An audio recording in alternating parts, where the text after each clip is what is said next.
is for us to trim this so that we can have access to all of this surface area here that we might be working on, okay, for our treatment planning. So the very first thing that we do is we want to make the base parallel to the perceived occlusal plane. So that plane is there if we sit on a flat surface, so we want to make this base parallel to that. So we put this on the deck and make it parallel to the wheel, like so, and then we're going to introduce it into the wheel and make it and grind it in one flat surface parallel to the base, parallel to the occlusal plane. So this is how we do it. We take it like this, and I just push it on until I flatten the whole of the base parallel to the occlusal plane. I can test that by sitting on the flat surface and seeing if that is parallel to that. Can you see that that's a little bit high there? So I'm going to put it on there again and just put a little bit more pressure on that side and get it parallel.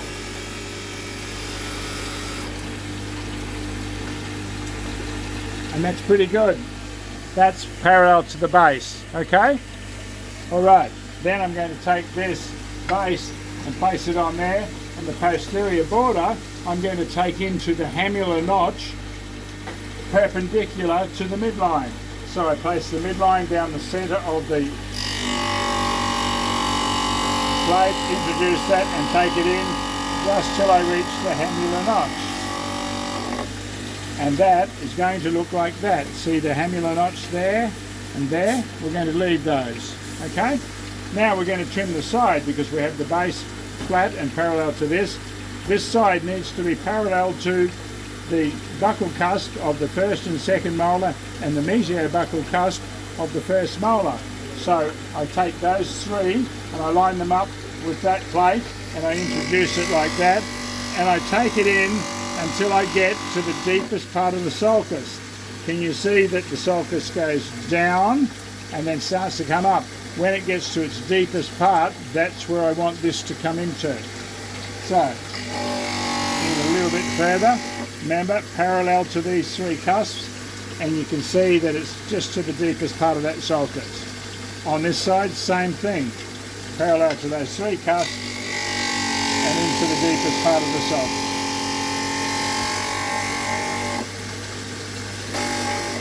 Like so, okay? Now I'm going to trim the front. The front for the upper is going to have a cut like this from the midline to opposite the canine. So it's like this. Look at the canine, look at the midline of the central, and introduce this and take it in to the deepest part of the sulcus on the tube. Be careful not to grind the teeth. If you're getting close, just stop. So I want this to be, this corner to be right opposite the canine. See that? This side meeting that, and this is going to the midline. Going to do the same here.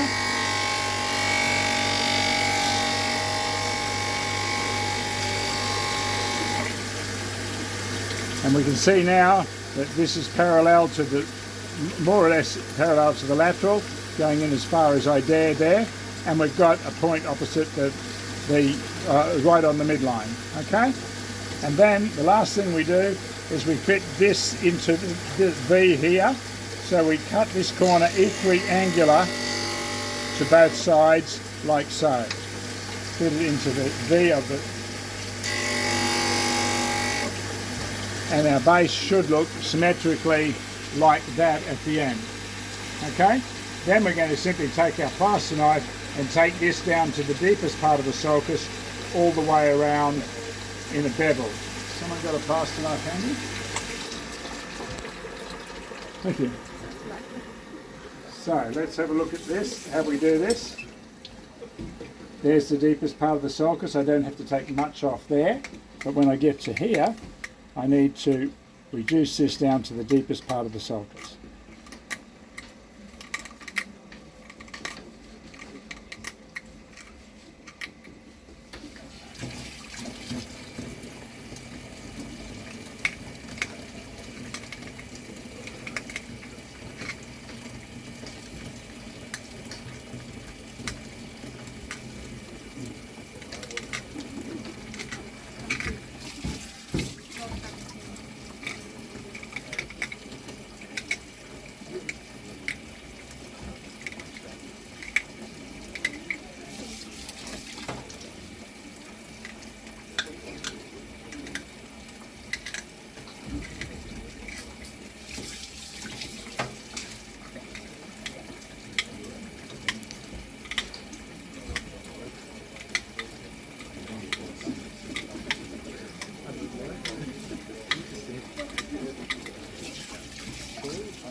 We just take the sharp edge off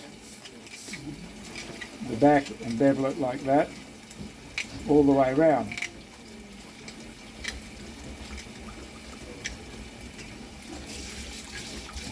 Now if I look at that model, I can see that this is quite prominent.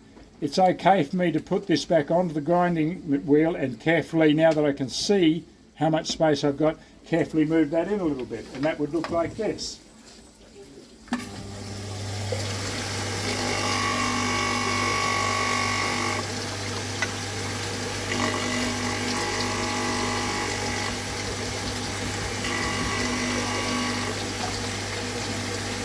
So now I've reduced that a little bit more so it's not as prominent, because I could see how much I had there.